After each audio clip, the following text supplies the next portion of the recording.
نن کتام ډېر دروند ټکی دی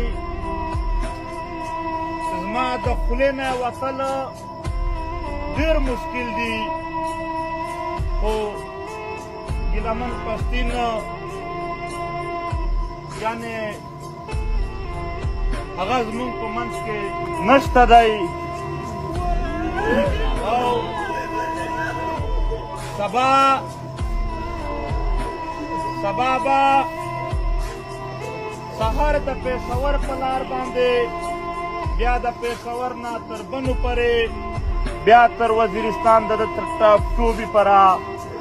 چې څومره ولسونه دي څومره د تحریک ملګري دي په هر ځای کې دي